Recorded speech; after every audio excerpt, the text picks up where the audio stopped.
साथियों, आप सभी का लर्निंग अड्डा 21 में मैं पुनः एक बार हार्दिक स्वागत करता हूं। साथियों, मैं हूं संजय सिंह यादव। साथियों, आज की जो ये वीडियो है यह देखा जाए तो आपकी एक रीजनिंग सीरीज है। इस सीरीज के अंतर्गत जो है जो भी क्वेश्चन लिए गए हैं ये सारे के सारे क्वेश्चन यूनिक हैं और अलग अलग टॉपिकों से लिए गए हैं और काफ़ी परीक्षा उपयोगी है। साथियों, इसकी उपयोगिता आपको पहले क्वेश्चन से ही, इस वीडियो के पहले क्वेश्चन से ही आपको समझ में आना शुरू हो जाएगी कि ये क्वेश्चन कितने ज़्यादा महत्वपूर्ण है, इस टाइप के कितने ज़्यादा आपसे दोहराए जाते हैं। बस साथियों, आपको एक काम करना है, इस वीडियो में आपको अंत तक बने रहना है। चलिए हम लोग पहले क्वेश्चन की शुरुआत करते हैं। पहला क्वेश्चन इस प्रकार से लिया गया, एक पासे में प्रत्येक फलक को निम्न ढंग से रंगा गया। पहला यहाँ पे जो शर्त है, कह रहा है काला हरा के सन्निकट है, हरा पीले के विपरीत है, गुलाबी नीले के विपरीत है, लाल हरे के सन्निकट है। तो आपको ये जो चार ऑप्शन दिए गए हैं इनमें कौन सा आपका राइट आंसर होगा ये बताना है। दरअसल जब भी ऐसे क्वेश्चन आए, जब भी पासे से जुड़े कलर वाले इस तरीके के यानी विपरीत फलक और सन्निकट फलक वाले क्वेश्चन आए तो आपको कैसे करना होता है। बस आपको एक काम करना है, वो ये काम करना है कि आप जो है पासे की जो है सबसे पहले आपको 5 सतहों को बना लेना है। यानी ये 5 सतह आप ले लीजिए, यानी देखा जाए तो 1 2 3 4 और बीच वाली लेके 5।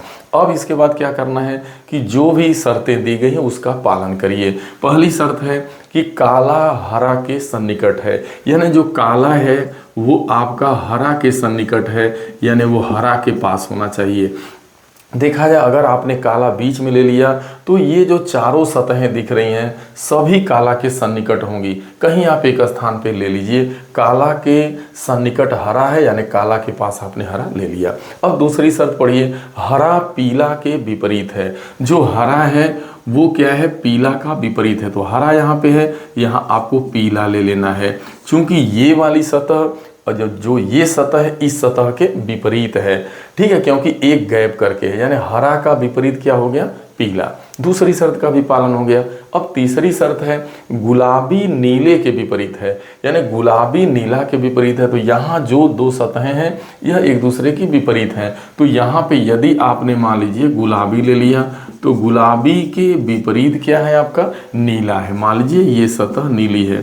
तो इस प्रकार आप देख रहे हैं कि काला जो है काला के सन्निकट हरा हो गया, हरा का विपरीत पीला हो गया और गुलाबी का विपरीत नीला हो गया। 3 शर्तों का पालन हो गया।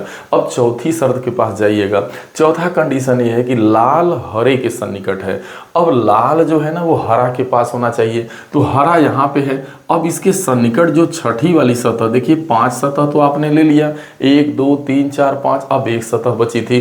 अब एक छठी वाली सतह, चूंकि पासे के पास 6 सतहें होती हैं, अब छठी सतह कहाँ लगेगी, कंडीशन के हिसाब से भाई हरा जो लाल है ना वो हरा के सन्निकट होगा, यानी यहाँ पे लाल ले लीजिएगा, लाल हरा के सन्निकट हो गया। सारी शर्तों का पालन हो गया। अब देख रहे हैं काला हरा के सन्निकट हो गया, हरा पीला का विपरीत हो गया, गुलाबी का विपरीत नीला हो गया और जो लाल है वो हरा के सन्निकट होगा। सन्निकट का मतलब इसके पास से मतलब है, विपरीत का देखिए। अब यदि विपरीत देखा जाए, देखिए गुलाबी का विपरीत नीला हो गया, अगर हरा का विपरीत पूछा जाएगा तो पीला हो गया। अब यहाँ पे हरा का देखिए, लाल का विपरीत क्या होगा, काला होगा। ठीक है, ठीक, ये चीजें समझ। अब देखिए कौन सा आंसर सही होने वाला है।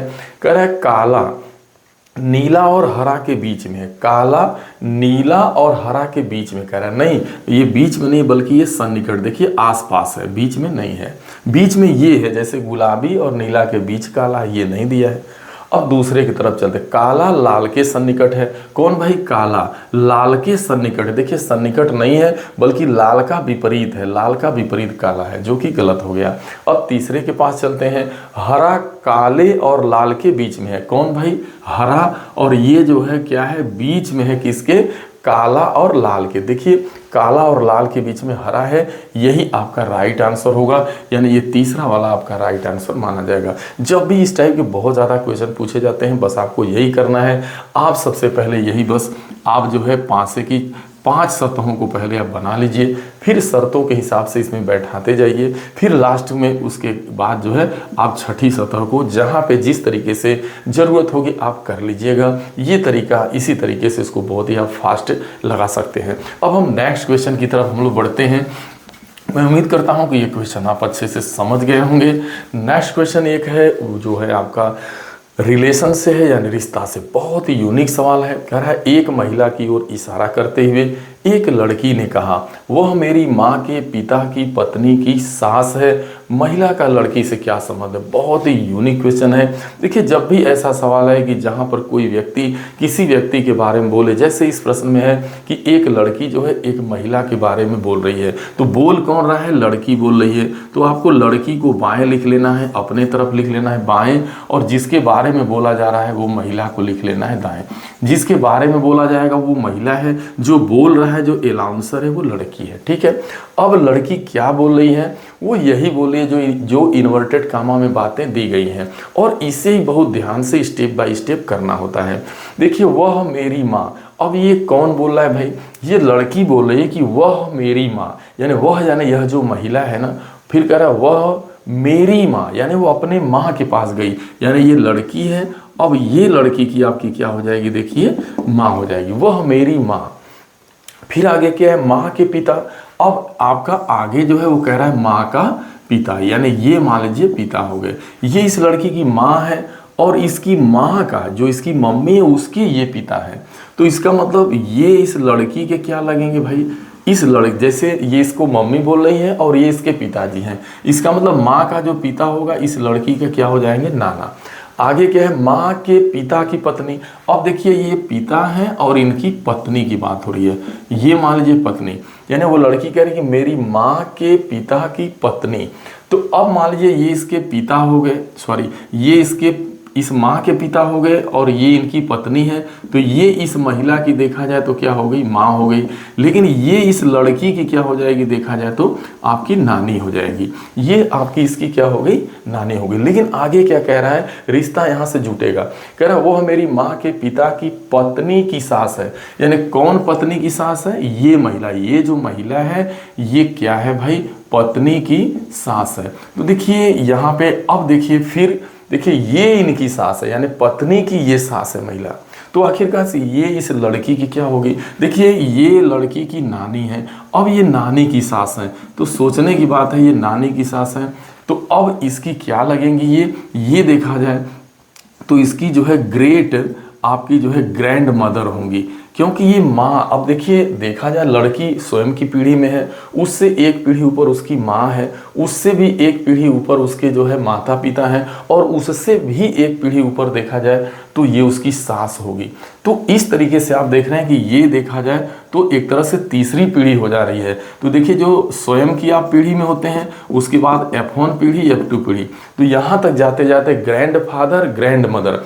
अब ये ग्रैंड फादर है, ये ग्रैंड मदर हैं। अब ये उनकी भी ये सास है, इसका मतलब ग्रेट ग्रैंड मदर ये मानी जाएंगी। बहुत ही यूनिक सवाल था। तो ये इस लड़की की जो है क्या लगेंगी? ग्रेट ग्रैंड मदर लगेंगी। ठीक है। तो इस तरीके से इस क्वेश्चन का यही आपका जो है आंसर होने वाला है। ठीक है। अब हम लोग नेक्स्ट क्वेश्चन की तरफ बढ़ते हैं। ऐसे क्वेश्चन को इसी तरह से किया जाता है। आगे है, मान लीजिए कि अंग्रेजी वर्णमाला के क्रम में पहला तथा दूसरा अक्षर अपना स्थान बदल लेते हैं, तीसरा और चौथे अक्षर भी अपना स्थान बदल लेते हैं, और उसके बाद मान लीजिए कि पांचवा छठवां अक्षर भी अपना स्थान बदल लेते हैं, और ये क्रम लगातार आगे भी जारी रहता है, यानी इसी प्रकार सभी अक्षर अपना स्थान बदल लेते हैं। इस प्रकार निर्मित नए वर्ण के क्रम में बाएं से 20वां अक्षर बताना है। ये कह रहा है कि भाई देखिए, अंग्रेजी वर्णमाला के जो अक्षर होते हैं, जब आप ए से जेड लिखते हैं तो आप हमेशा जो है बाएं से दाएं लिखते जाते हैं। तो आपसे ये कहा जा रहा है कि भाई इनमें बदलाव हो रहा है। जो पहला अक्षर है वो दूसरा, पहले यानी पहले तथा दूसरे अक्षर आपस में अपना स्थान बदल ले रहे हैं। अपना स्थान बदल, मतलब जो ए है वो कहाँ जाएगा? बी की जगह, बी कहाँ आ जाएगा? ए की जगह। अगर ए का अक्षर संख्या देखेंगे, एक नंबर पे होता है, बी 2 नंबर पे होता है। अब देखा जाए तो दो बी कहाँ चला गया, अब यहाँ कोड देखेंगे तो ए का कोड 1 हो जा रहा है और बी का कोड क्या हो गया 2। तो ये इस तरीके से अपना स्थान बदल ले रहा है। अगर ये कह रहा है ये ऐसे ही स्थान बदलते रहें तो आपको बतलाना है भाई कि बाएं से 20वां स्थान पर कौन सा जो है अक्षर आएगा। ठीक है, यही आपसे पूछा गया है कौन सा अक्षर आएगा। तो बाएं से 20वें स्थान पे आपको बतलाना है। दरअसल आप ये समझिए कि यदि इस अंग्रेजी वर्णमाला में ये बदलाव ना होता, A to Z लिखा गया होता, तो आखिरकार 20वें स्थान पे कौन आता है, तो आपको पता है T का 20वां स्थान होता है। इसका मतलब 20वां कहाँ चला गया होगा, तो इनमें जब बदलाव हो गया, देखिए T का 20 है तो उसके पहले यस रहा होगा, पहले S के बाद T आता है, यस का 19 होता है, T का कोड 20 होता है। लेकिन अब इनमें बदलाव हो रहा है, बदलाव होने का मतलब अपना स्थान बदल ले रहे हैं। तो T कहाँ चला आएगा, जैसे यहाँ A के जगह कौन आ गया, B आ गया, यानी पीछे वाला आगे हो गया, आगे वाला पीछे हो गया। तो यहाँ भी जो पीछे वाला है वो आगे आएगा, यानी T यहाँ आएगा। अब जो पीछे वाला है, जो पीछे वाला था आगे आ गया, तो जो आगे वाला है वो कहाँ चला जाएगा, पीछे चला जाएगा, यानी यस यहाँ चला आएगा। यानी इस तरीके से बदलाव होता रहेगा। तो बाएं से 20वें स्थान पे क्या आ जाएगा, आपका एस आ जाएगा, और यही इसका सही आंसर होगा, क्योंकि सब बदल जा रहे हैं, पहला दूसरा आपस में बदल जा रहे हैं, तीसरा चौथा आपस में बदल जा रहे हैं। उसी तरह से 19वां 20वां भी आपस में बदल गए होंगे। तो 19वां 20वां, तो 20वां 19वें स्थान पे आ गया हो गया, और जो 19वां था वो 20वें जगह चला गया। तो 19वां यस होता है और वो आपका चला गया जो है आपका 20वें स्थान पे। तो ये भी आप समझ पाए होंगे, इस टाइप का बहुत ज़्यादा क्वेश्चन पूछा जा रहा है इस समय। यूपीएसआई में इस टाइप के बहुत ज़्यादा क्वेश्चन 2021 में पूछे गए थे। आगे जो है वो बेन आरेख से जुड़ा है क्वेश्चन। जैसे हम देख रहे हैं यहाँ पे लिखा गया है परवलय, ये है आपका परवलय, और ये कह रहा है आपका है बहुभुज आपका, और ये आपका है षष्ठभुज। तो इनमें आपको बतलाना इनका बेन आरेख कौन सा रियल बनेगा, उचित होगा, बताना है। फिगर 4 दिए गए हैं, लेकिन जरा समझिए, देखिए बहुभुज जो होता है उसी के अंतर्गत आपका षष्ठभुज आता है, क्योंकि बहुभुज का मतलब बहुत सी भुजाएं, और षष्ठभुज के अंदर 6 भुजाएं। लेकिन इनका जो निर्माण होता है बहुभुज का, ये भुजाओं के द्वारा ही होता है। लेकिन ये जो परवलय है, चाहे वृत्त है, जैसे मान लीजिए वृत्त हो गया, अब आपका एक होता है दीर्घवृत्त, और इस तरह से परवलय। तो इनका जो निर्माण होता है वो वक्र रेखाओं के द्वारा होता है, इस तरीके से। देखिए दीर्घवृत्त का मतलब अंडाकार होता है, परवलय हो गया आपका, तो इनका निर्माण जो होता है वो वक्र के द्वारा होता है। तो परवलय का या वृत्त का या दीर्घवृत्त का कोई संबंध बहुभुज के साथ एक तरह से देखा जाए तो नहीं है, क्योंकि बहुभुज का निर्माण जो होता है वो भुजाओं के द्वारा होता है। तो इस तरीके से देखिए ये आपका बहुभुज हो गया, अब बहुभुज के अंतर्गत षष्ठभुज आएगा और परवलय आपका अलग हो जाएगा। तो ये जो है उचित फिगर इसका ये बनने वाला है। ये वाला जो दिया गया है ये सही नहीं है, इस तरीके से दिए गए हैं यह भी सही नहीं है, और आपके कुछ जो है इस तरीके से भी है। तो यहाँ पे 4, तो जो रियल आंसर होगा वो ये होने वाला है आपका। ठीक है, तो आप समझ गए होंगे, इसके सारी बातें क्लियर हो गई। अब अगला क्वेश्चन जो है वो एनालॉजी से है। एनालॉजी के यूनिक सवाल है। यहाँ पे कह रहा है 29 जो है का संबंध 18 से है, तो आपको बतलाना है 39 का संबंध जो है किससे होने वाला है। यहाँ पे 4 आंसर भी दिए गए हैं आपको, ABCD, वो है 28, 27, 29 और 30। तो जरा ध्यान देना है। देखिए 29 का संबंध 18 से है, यदि आप 2 × 9 कर देते हैं तो 18 आ जा रहा है। 2 का 9 में गुणा कर दे रहे हैं, यानी इनके अंकों का आपस में गुणा कर रहे हैं तो 18 आ रहा है। ठीक उसी प्रकार से अगर 3 में 9 का गुणा करिएगा तो 27 आ जाएगा, यही आपका आंसर हो जाएगा। आप यहाँ 28 नहीं लिखेंगे, 29 का 18 के साथ जो संबंध है 39 का जो है यहाँ पे 27 हो जाएगा, यही आपका राइट आंसर होगा। चलिए नेक्स्ट क्वेश्चन की तरफ हम लोग बढ़ते हैं। जो नेक्स्ट क्वेश्चन है वो जो है दिशा से लिया गया, यानी डायरेक्शन टेस्ट से। बहुत यूनिक सवाल है। कह रहा है एक लड़की उत्तर दिशा की ओर अभिमुख है, यानी उत्तर दिशा में मुंह की हुई है। यदि वह जो है 72 डिग्री दक्षिणावर्त दिशा में और 63 डिग्री उसी दिशा में मुड़ती है, तो अब उसका मुख किस दिशा में। जब भी ऐसे क्वेश्चन आए सबसे पहले आपको डायरेक्शन जानने की ज़रूरत होती है, बनाने की ज़रूरत होती है। आप पहले आराम से इसको समझिए। ऊपर उत्तर होता है, नीचे दक्षिण होगा, दाएं हाथ की तरफ आपका पूरब होता है और बाएं हाथ की तरफ आपका पश्चिम। आपने ये 4 दिशाएं आपने बना लिया। अब क्वेश्चन कह रहा है कि एक व्यक्ति का मुख, जो व्यक्ति है मान लीजिए यहाँ पे, उसका जो मुख है मान लीजिए उत्तर दिशा में है, यानी ये व्यक्ति यहाँ पर है, ठीक है, ये व्यक्ति यहाँ पर है, उत्तर दिशा में मुंह किया है। अब कह रहा है प्रश्न में कि यदि वह 72 डिग्री दक्षिणावर्त दिशा, देखिए जो वामावर्त का मतलब बाएं से मतलब है, दक्षिणावर्त का मतलब दाएं से होता है, या वामावर्त का मतलब एंटी क्लॉकवाइज, दक्षिणावर्त का मतलब क्लॉकवाइज, यानी घड़ी के सुई की चलने की दिशा में। तो जो क्लॉकवाइज डायरेक्शन है वो ये है, दक्षिणावर्त दिशा का जो डायरेक्शन होगा वो ये, इधर आपको घूमना है।